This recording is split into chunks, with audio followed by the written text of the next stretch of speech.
Добра вечер, почитувани гледачи, во уште едно издание на емисијата Во Агол. Овој пат со мене е актерот Евтим Трајчев Георски, кој што е актер во Штипскиот народен театар. Добра вечер во Аголот, само да знаеш, не знам колку имаш гледано оваа емисија. Не, некој ја чувствувам се притеснето сега во Агол, стоите му незгодно кјоше. На почеток сме. Значи имаме време до крајот на емисијата. На почеток сме? Да, имаме време до крајот на емисијата. Колку че 45 минути? Да, еден училишен час. Па еден училишен час, ја на школата ако не издржуваш еден училишен час, сега 45 минути, дај скрати малце. Нема напуштено на час. Сега побрзо ќе зборам. Ако. Се најдовме овде после проба за представата Хотел ни на небо ни на земја, која што еве пошто денес сабота се емитуваше вчера, ја дававте на сцената на Народниот театар. Што? Да. Во петок, 15 јануари, влезот слободен и за нашите граѓани за Штип, како старт на новата сезона, решивме со хотелот кој што не е изиграна доволно пати. Но предизвика голем интерес. Има нормално дека заради тоа што представата и предходно кога се играше имаше многу публика, секогаш беше до крај. Имаше фама за представата. Имаше голема заинтересираност не само од возрастните, но и од помладата генерација. Па не е представа за помладата генерација, можеби за овие средношколските и за тинеџерите може да профункционира. За деца секако не е представата. Обработува една тема која што не е до нив блиска, значи зборува за сме збореле на тебе за представата, пак да се потсетиме, тоа е представа која што зборува за еден лик кој што се наоѓа во кома, односно сите ликови се во кома, но па преку мојот лик почнува да се развива приказната и да се осознава тој простор како што е името Хотел ни на небо ни на земја. Не само камераманот да тргне, не да го исклучи светлото. Сега е друго светло. Сега сме у мрак и во Агол. Полумрак во Агол. Не. Така да обработува тема за души кои што се во простор кој што е во меѓупростор ни на небо ни на земја и тие се во кома, но овде душите се наоѓаат до тој простор и не се знае што ќе се случи, дали тие ќе се променат воопшто на подобро или на полошо и никој не дава одговор ни прашања, сите ги поставуваат прашања ликовите, но никој не дава одговор што всушност правиме тука и зошто и што ќе се случи понатаму. Значи никој не доаѓа да ти објасни, само да те информираат каде си. Тоа е некоја представа која што глобално сите имаме за тоа каков е тој таму простор. Таа е само една од представите во кои глумиш ти во Штипскиот народен театар. Да. Јас прв пат сум те гледала во Хасанагиница. Да, таму прв пат? Да, интервју ми правиш. Да. Хасанагиница многу добра представа. Нашата режисерка која што е вработила овде во Народен театар Штип, Драгана Милошевска Попова. Таа представа, па не знам, сега има иницијатива да се врати, ама не знам дали ќе успееме во таа иницијатива. Враќаме сега после проблеми можеби и Елена Па да, и актерската екипа и одамна е представата, но иницијативата сега заедно со директорот, новиот директор и со нас како ансамбл е да вратиме постари представи кои што не се доволно изиграни и кои што се квалитетни и да ги одржуваме и новите представи кои што ќе се работат да се грижиме за нив и да ги пласираме на уште подобар и по интензивен начин. За да предизвикаат уште поголемо внимание за да има поголема посетеност, односно да се вратат луѓето повторно во театар. Да, публиката е најрелативна работа заради тоа што мораш постојано да се грижиш за неа и да ги негуваш како публика. И со репертуарната политика, секоја целна група е различна и мора да се прават представи од различни стилови. Дали тоа ќе биде кореодрама, дали ќе биде мюзикал, дали ќе биде тинеџерска представа, дали ќе биде драма, комедија од на најосновната комедија па до по комплексна комедија која што ќе се обработи на сцената. се треба да се испитува, пред се треба да осознаваш публиката, пошто постојано се менја. Значи публиката не е едно, тоа е се доаѓаат нови генерации. Пред се со детските представи мора да се од мали нозе да се негуваат публиката. Јас се сеќавам на чувството како дете кога гледав представа, а тоа отпосле ми дојде тоа чувство. И сакав, се сеќам само на чувството како гледав представата и се дистанцирав од публиката и сакав само да се качам горе на сцената и да играм со глумците. Ти си имал ли случајно да се качиш на сцената? Како Те дете? така инстинктивно да ти дојде да се качиш на сцената? Не. Да речеш, може ли јас да играм со ова сам? Не, ми се има откако нели веќе одамна се бавам со оваа работа и сум се потсетил на тоа зошто уствари сум го сакам ова. И се сеќавам на една ситуација од детството кога со братовчетка ми, со сестра ми, и сега ќе ти го кажам на штипски и раскажуваме приказна, знаеш, обична приказна. И ја раскажувам со кукли, ама кукли ми беа влечки, обични влечки. И тоа беше нешто као раскажувам приказна, ама пеам во исто време и тоа беше као куклен мюзикал, нешто детски. Сега пази деца 3-4 години колку сум имал. И расправам ја приказната и приказната беше за некоја за една влечка, нели, која што умрела, која што е жива, а која што сите други се мртви, за страшната војна, и која што еден останал жив. И расправам што се дешава и едно време дигам глава, вие сите плакат. Тука сози, ронат, хаос, мислиш драма. И уствари тоа е поентата, дека сум успеал да допрем до нив и да им пренесам приказна. Тоа е почетокот. Па да, тоа е потребата да бидеш тоа што го работиш.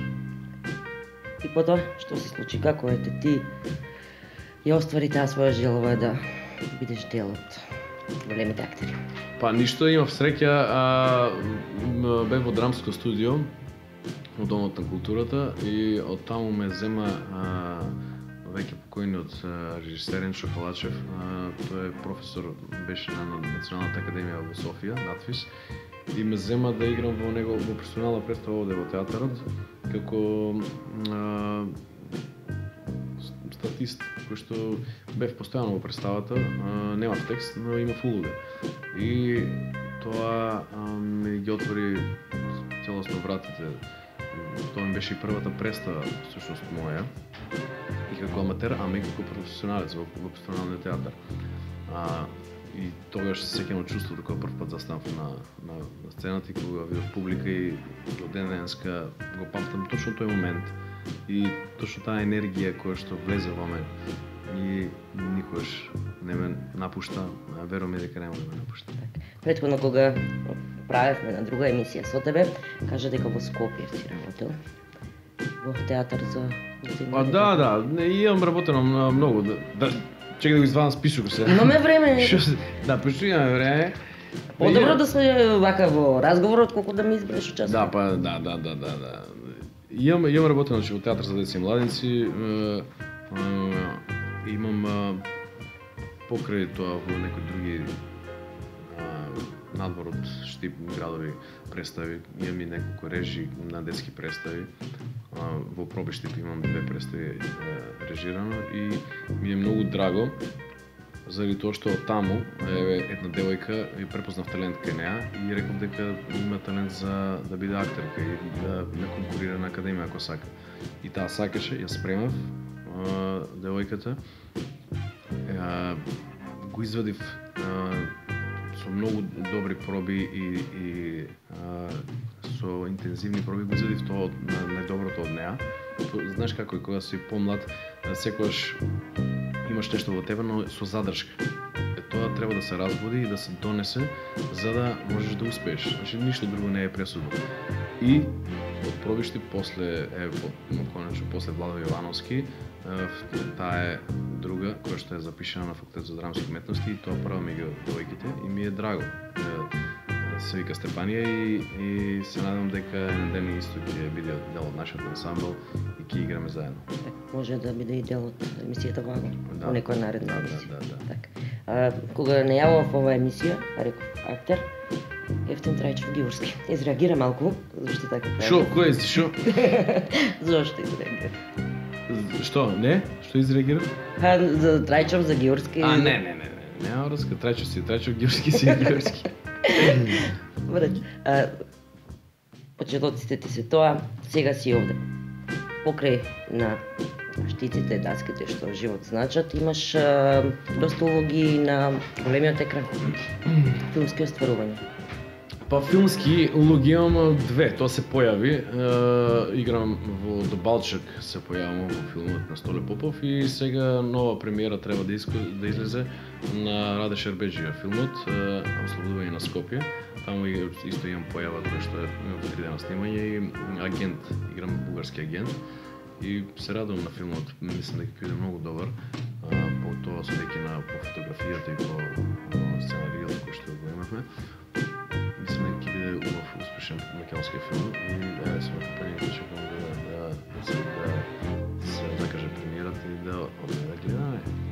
Има ли нешто да ни најавиш што ќе се случува во блиска или подалечна иднина? Па сега за сега, значи сум овде во Народен театар Штип, завршивме со снимањето на серијата Цимери. Тоа сега го тргаме на страна и сега се подсветуваме овде во театарот на репертоарната политика да ја подобриме со стари представи, со нови представи, со засилување. Веќе чекаме да излезе програмата, годишната програма, да видиме кои проекти се одобрени и да стартуваме на голема нога, тоа значи неколку проекти заедно, паралелно, кои што ќе се работат како представи пред се во нашиот театар со наши средства, со Министерството одобрени представи, значи да идеме на голема нога за да кај да е за месец-два да имаме и нови представи кои што ќе бидат премиерно прикажани овде. Сега правиме мала пауза, одиме со сега джингл. Мала пауза. Се враќаме повторно со разговорот.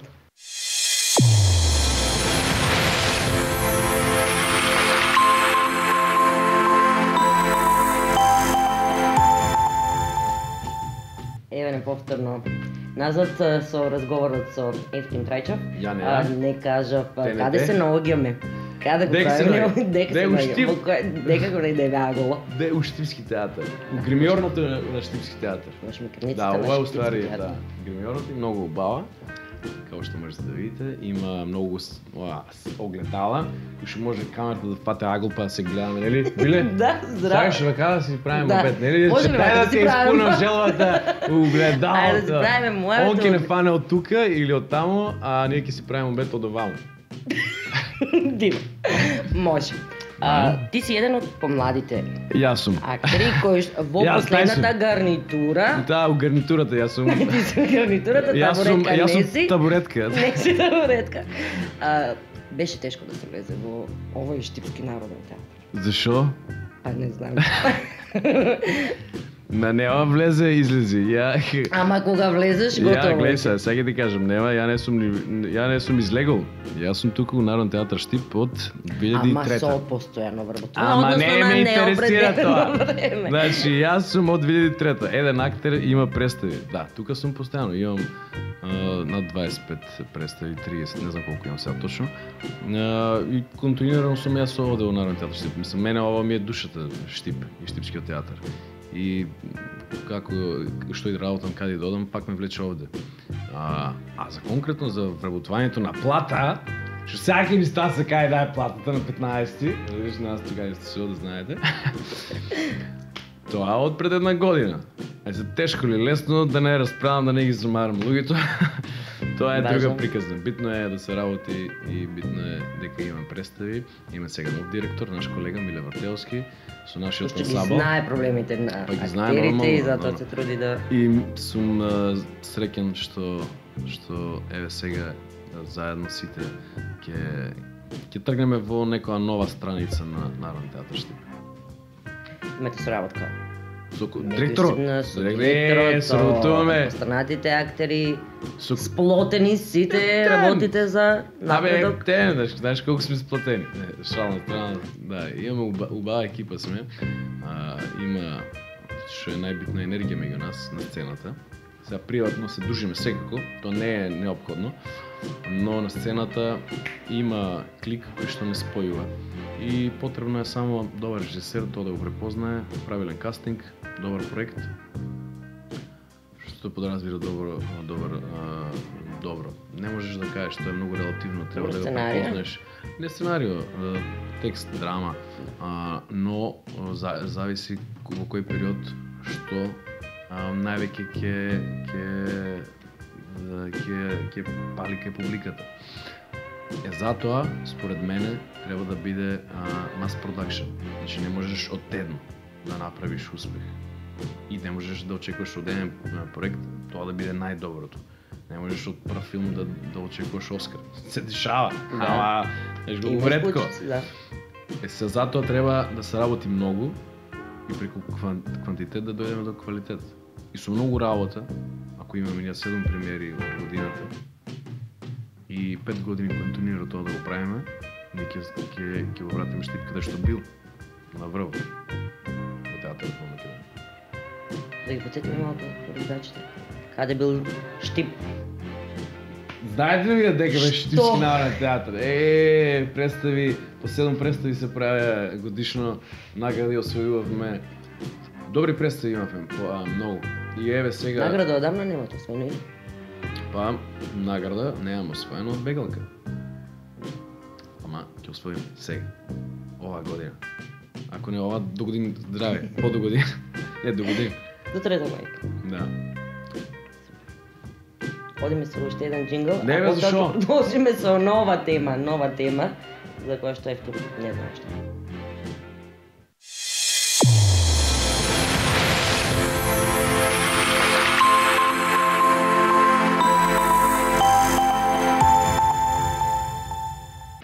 Почитувани гледачи, днес сме во програма, сме. Се наоѓаме во Народниот театар Штип со Билјана, нашата номинерка, и сега ќе запрашаме како таа се чувствува во нашиот театар. Биле, како се чувствуваш ти во нашиот театар? Во шмикерницата се чувствувам многу убаво. Не е шмикерница, гримјорна. Не е гримјорна. Грим е шминка. Браво, добре. Демек јас не знам, а? Тоа е шминката и сега, значи, пошто е гримјорна, ние мора да се нагримираме. Така, пошто јам, ово стварно тапка бе. Тапка? Малку, биле? Овие румени обравчиња, мала се да ги неутрализираме. Добро ли? Тоа ти е многу е жешко овде, многу. Жешко е, знаеш колку ми скиснала таа шминката, кога снимавме сега да цимери секој ден, по 10 пати. Па добро, ајде веќе кога спомна цимери. Чекай. Не, за друго сакам, ама за друго јас сакам. Не, прво за цимери, ајде. Што друго? Кажи друго, одма другото да го кажем. Што е? Стендаповето. Стендаповето? Кажи, што за стендап? Како ти дојде таа идеја тебе да правиш стендап? Па тоа одамна, значи стендап ко стендап си постојаме или ние не го измислиме и уште од многу одамна со колегата Бојан му помагав околу видеата, ги снимав, јас му ги снимав кај мене, баш кај мене во станот ги снимавме и околу сценаријата помагав исто, реализацијата целосна, настапите, некои кога имаше настапи, значи бев цело време заедно бевме и решивме тогаш да правиме стендап дуо стендап. И тоа беше проект кој што доста цела Македонија ја прошета и го разбра за него, особено затоа што се играше во универзална сала во Скопје. Големо внимание предизвикавте. Многу, да. Па името му беше големо. Името беше, да. Чекајќи го министерот. И беше на многу добра дата, беше на последниот ден на кога текна наш кој имаше тоа као 2012 или кога беше, да, 2012 последниот ден на крајот на светот. И тоа беше датата која што као крај на светот и мотото ни беше умрете насмеани. Точно така, овде кој беше во Штип, во мултимедијалниот. Па и тука го игравме 3 пати во Штип. И во театарот го игравме, и во Angels го игравме. И И беше убаво заради тоа што беше 2 сати уживање и имаше исполнето беше со смење, секоја втора реплика беше со вметнување од публиката, значи беше гледливо. И публиката ја интерактивно беше. Да, ја вметнувавме постојано, ја прашувавме колку што можеш да ги метнеш, пошто нашата публика малце во себе сака да си гледа, да си ужива, но не сака да коментира и не сака многу да наградува, освен кога ќе се опуштат во некои моменти. Ама мислам дека е крута нашата штимска публика. Значи некако така повеќе сака да ужива во представата отколку да не мислам дали тоа е од срам, дали од секако тоа е взаемно, значи ние треба да ги научиме со представи како што е да речеме малограѓанска свадба. Да, Брехтовата. И тогаш многу не учествува во представата, иако имавте таква идеја. Па да, ама пак е опуштање, знаеш, има такви представи кои што сум ги имал овде, кои што намерно е во една представа Кардончо, јас слегував во публика и намерно сум нив ги станував зборев со нив, им плукав сончевлев, ти јадев им со телефони зборев заради тоа што малце да осетат како беше кога на нас, знаеш, средношколците тоа не го правеа со телефоните и со сончевлев. Ама сето тоа е учење и во малограѓанска публиката е на сцена и тоа е многу убав момент кога е толку блиско публиката, за мене тоа е многу блиско. Тоа е опеност е тоа. Те опива целосно. Очите на публиката и блиската средба дават друга димензија. Публиката се опушта и постепено такви проекти можат, например, јас имам идеја да се направи проект, представа каде што публиката може да ја гледа представата и од позади и во гледалиштето. Да има специјални седишта за да гледат како функционират актерите позади сцената. И тоа исто е интересно, значи кога публиката ќе разбере дека има не знам 100 седишта или 50 седишта за да ја гледа представата од позади кој што ја гледала од напред, ќе биде возбудливо. Значи секој сака да ја гледа неговата омилена представа и како функционират од позади актерите, знаеш, пример како идеја. И мислам дека ќе ги реализираме тие проекти за да опуштиме малце публиката наша. Па може би со одвикна публиката. Да. Предстои така видно представа. Па така е, за жал сега вечерна представа од септември, откако почна или школската година, не сме имали вечерна представа, имавме детски представи преку ден, но вечерна не сме имали, за жал. И еве сега конечно ова е почеток во петокот, како нешто кое што мора да ни стане навик. Значи ние тоа ни работа, мораме постојано да даваме представи четврток, петок и сабота и при понеделата, секакви представи детски за возрастни, за да ја вратиме публиката. Да ја анимирате и по возрастните и по малите, секако по младата популација да стане тренд, знаеш, мора да стане тренд. Не, наместо да седат пред компјутерите, барем ќе видат и ќе слушнат нешто. Па тоа сакам да кажам, значи тоа театарот е една од најстарите професии, заедно со проституцијата и со така што тоа мора да се, тоа не умира, театарот не умира и покрај филмот и покрај телевизијата не умира, но само мора да се врати и да стане тренд, да стане хит, да биде одење во театар. Која е разликата глумење на сцена и глумење пред камера? Огромно, диаметрално спротивно. Нема додирни точки играта пред камера и играта на сцена. Иако станува збор за едно исто, со еден збор не можеш тоа да го опишеш. Без разлика дали збориме за суптилноста на пренесувањето на емоцијата, на состојбата внатрешна, кој што може да биде и на сцена. Затоа ти кажувам дека ако почнам да ти објаснувам која е разликата, значи тоа треба пред се актерот да го чувствува во себе. Јас порано се сметав за театарски глумец, не сакав да се бавам со филм, но почнав да се бавам и со стендап, и со режија, и со сценарио, и со уште пејач не сум станал, уште тоа кај да е. Ја напиша една песна, може ќе испадне тоа ќе правиме песна. Може на маква срце да слушате. Не, мака не, ора, баш за маква срце, добро.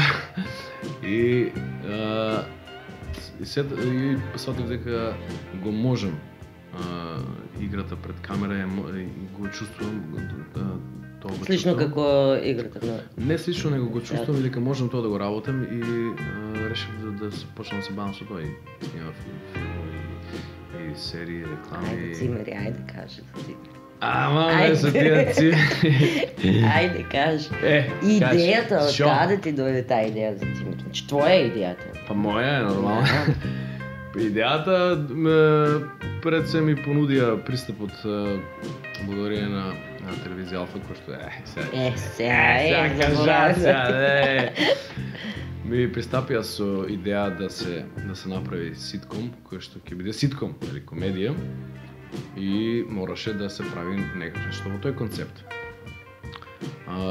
И дојде од идејата да се направи цимера од ликовите кои што некој ги има нашите колеги и гледајќи колегите кои што мислев дека одговараат за таков тип на телевизиска серија, ги избрав и ги поканив да бидат дел од овој проект. И ти со задоволство. Да, и така и тргна. Мислам, тоа беше напорен процес, заради тоа што знаете, откако е донесен тој закон за финансирање за сите телевизии да прават на своја продукција, ова е прв проект, 2 години колку е тој закон, ова е прв проект од тој тип на играна серија. Значи не нешто играно документарно, него ова е играна серија, ситком е прва од тој тип.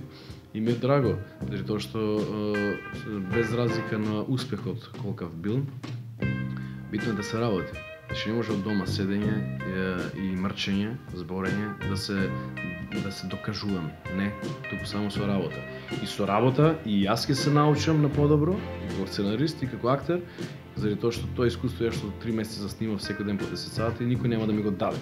Никој нема да дојде да рече, ти, сега јас тоа искуство го имам во себе, и никој не може да ми го земе. И тоа е убавото. И никој не може против тоа. Така што целата ситуација е да се работи. Сите телевизии можат, имаат пари, можат, Министерството финансира. Сепак треба да е пристојно тоа што ќе се аплицира. Моето сценариум помина преку 2-3 комисии кои што го одгледува, ги одобрува сите тие идеи и сценаријата и како идеја целосно, за на крај да се случи тој проект. За многу тесни рамки имавме, временски рамки, бидејќи касно почнавме со идејата и многу, не знам, да ти кажам дека ова е рекордна серија со рекордни емисии, епизоди, 40 епизоди. Ке има ли продолжение? Во Македонија досега не е имало серија која што имала 40 епизоди. Кој што може да има и продолжение, не се знае. Но... И тоа предизвика внимание, значи се што почнеш да работи, се предизвика внимание. Беше гледана, барем по реакциите кои што може да се прочитате на Facebook, например. Во периодот кога одеше цимери, скоро сите беа се учиме сите, ние како екипа и телевизиите како продукции, сите се учиме едни од други и со проекти. Зошто е убаво еве сега што МНТ има мюзикл Чикаго. Да. Значи тоа треба да се негува, постојано да се и тоа е лиценциран мюзикл. Ете тоа е работата, треба да се работи и не можеме ние да дојдеме од први да кажеме да мрчеме, не ми се свиѓа. А не, дојди цени го тоа што се работи, што се прави во Македонија. Не можеш ти да очекуваш Холивуд да дојде тука и не можеш да се однесуваш како да си во Холивуд. Ние имаме таа слобода која што и комотност кој што сме вработени во институции, земаме плата и не се замараме за ништо друго. Ако сакаш така да функционираш, може и така да функционираш. Има многу луѓе кои што така функционираат, уметници, што не е добро. Значи мора да се работи, и преку тие проекти и телевизиите ќе се учат на по-организираност и на по-голема продукција и како да се пласира тој продукт, како да стаса до 2 милиона. Значи не можеш ти само да направиш нешто и да го пуштиш. Значи мора и за представите. Значи не можеш ти да направиш квалитетна представа и да немаш никаква реклама и да очекуваш фидбек. Никакош. Времето во кое што живееме го налага сето тоа и мора да се измислуваат нови и нови начини на информирање на публиката, без разлика дали е таа театарска, дали е филмска исто. Значи ние немаме филмска публика ако правиме муавет. Нашите филми пропаѓаат без разлика. Да не е добар филмот, па секој македонец да не сека да погледне македонски филм, тоа е трагедија за мене. 2 милиона народи. Така да, тоа е нешто на кое што треба да работиме сите заедно и да се одвикнеме од тоа дека ние сега треба да создадеме ремек дело. Не, ние треба да работиме. И од тука да тргне работа. И ми е драго кога ќе видам дека се работи проекти независни, се работат некакви емисии, телевизиски емисии, ново. Значи секој сака да учествува со својата креативност на некој начин. И тоа е добро, и така треба да биде. За време на некои од представите можеше да ја покажеш и твојата не само актерска способност, туку и способност на движење на телото, што како физичка експресија на телото во просторот. Ете така. Тоа е нешто што многу често го имаш користено во голем дел од представи, нели во детските представи, во театарот за деца и младинци. Да. Тоа во принцип го барат од мене режисерите. Не се ограничувам од тоа дека не тргам од дека јас секаде тоа го користам. Напротив, може да се случи континуирано тие неколку проекти да бидат од тој тип каде што се има потреба од тоа. Сега најлесно е кога нештото го можеш да го направиш така. Ама во хотел ни на небо, ни на земја. Таму немам никаква физичка експресија на телото во просторот. Се имам, нормално. Ама од тој тип на физички театар немам. Таму е чисто касанагеница, исто. Да. И што се представи кај што јас со целосно се абстрахирам од тоа што го можам. За мене физичкиот театар, самата тело и конституцијата на телото ми го возможува тоа. Сум доста еластичен и гимнастиката ми лежи. Тоа е до одреден степен. Тоа може да се развие уште и повеќе. И здраве Божи, тоа планирам да го правам се повеќе во представите, да не биде се едно исто, значи, ама ако се е таков стилот и јазикот на представата, не знам, абсурдот го уважавам како абсурд и тоа исто ми лежи многу. Може си гледала, не знам, представи како Фортинос, како Карадончо, како представи што го барат тој јазик.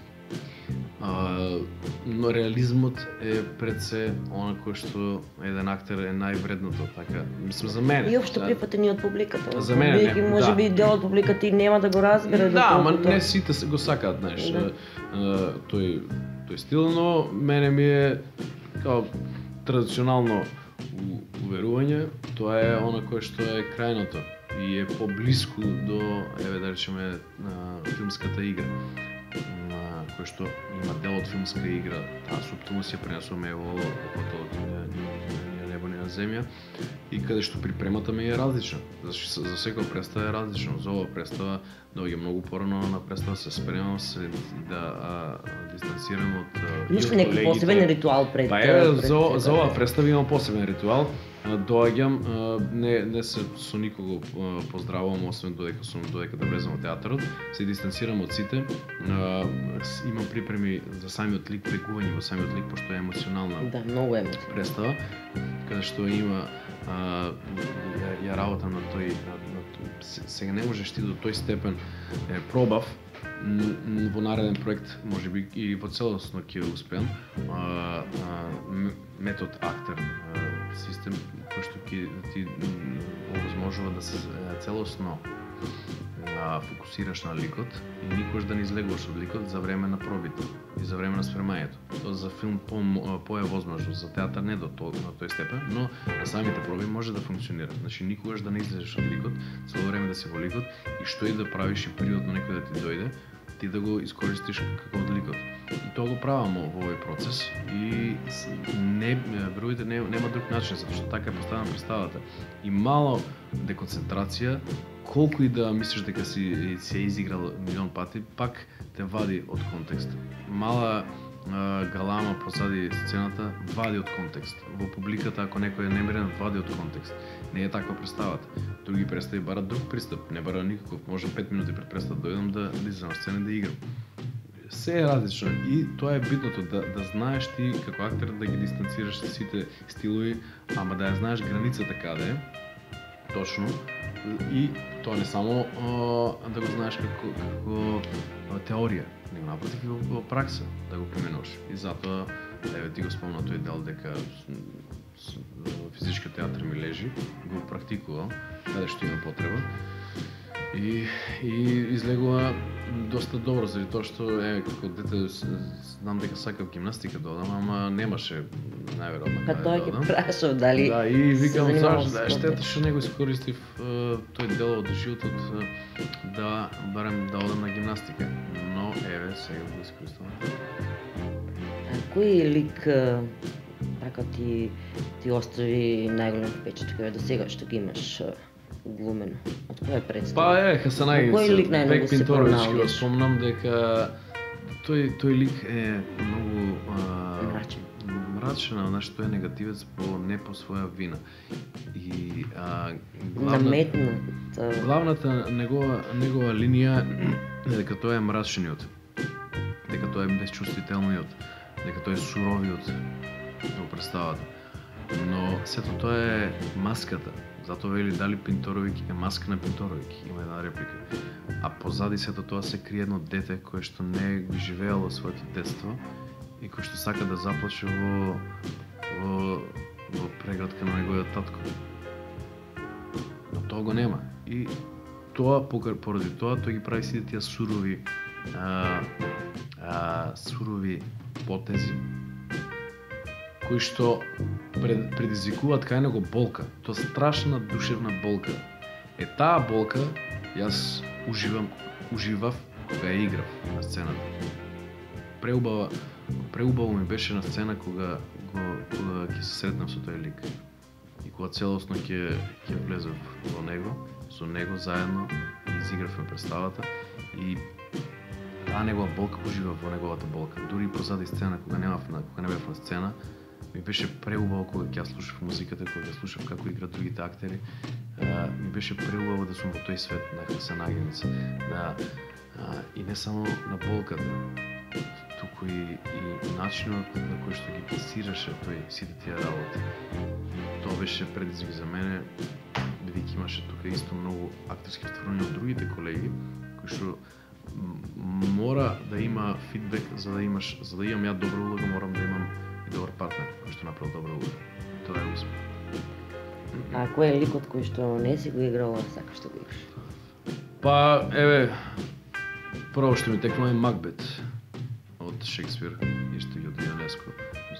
Од ЮНЕСКО го има играл на Академија. Еве сега можеби тој ќе се остави, ќе видиме ова година може ќе го поставиме тој текст, за Боже. Така да тоа е еден од ликовите кој што би сакал да го играм.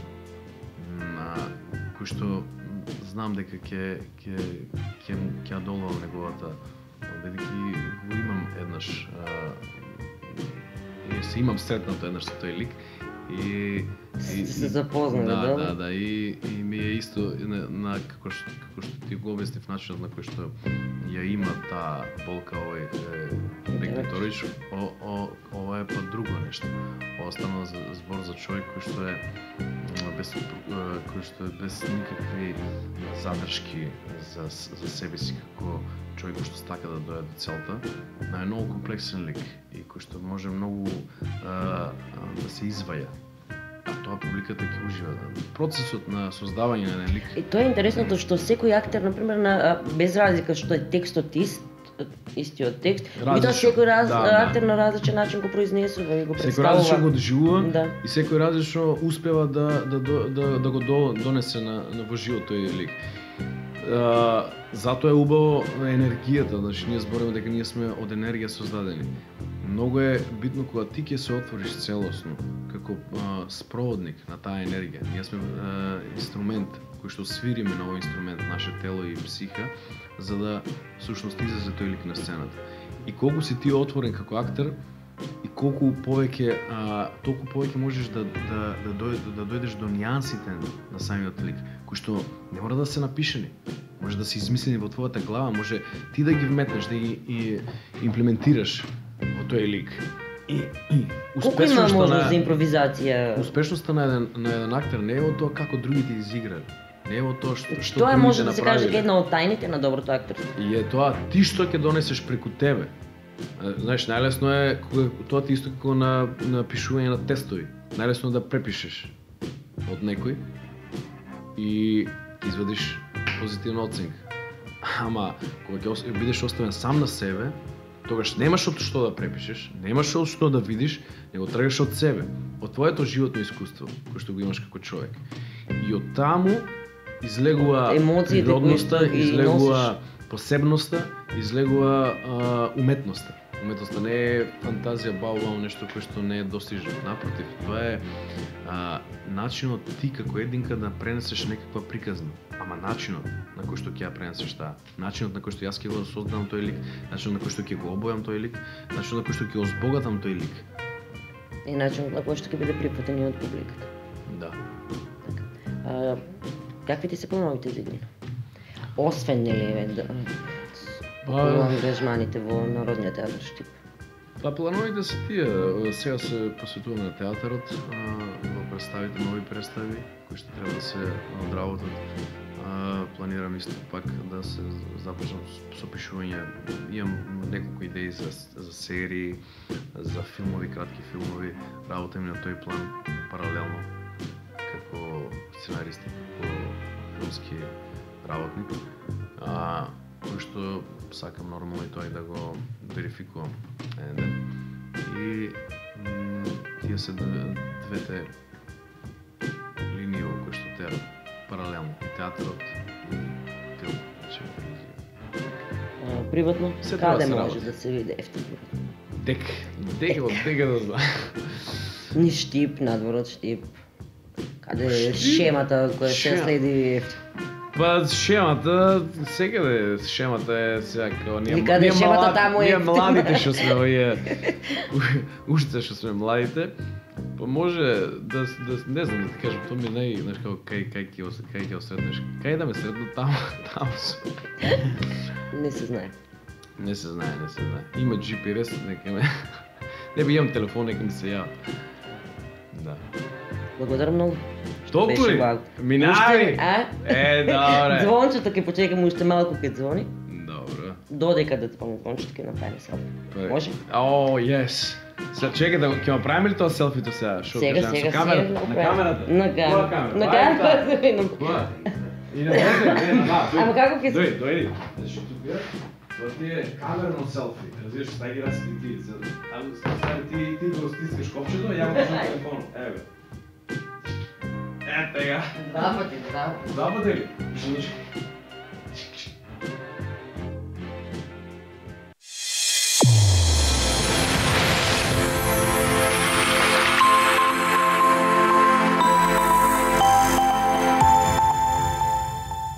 Биле, Данке. Се што сакаш, се што си замислил, Добро. да ти се оствари. И на тебе. Ти посакувам успех на емисијата и ми е драго што работиш и постојано имаш некои идеи за нови концепти и продукции. Драго ми. Секогаш си дел од секоја моја идеја. Ви благодарам, почитувани гледачи, што и овој пат бевте со мене во Аго, сега со мене и со Ефтин Крајчов. Се гледаме повторно наредната сабота. Оно што сакам да кажам пред самиот крај на емисијата е дека благодарение на огледалата имавте шанса да ги видите и моите колеги, снимателите Ангели и Горан, кои што чии имиња само ги гледате на јавната шпица на емисијата. Ви посакувам секој добро, пријатна вечер и се гледаме повторно во сабота.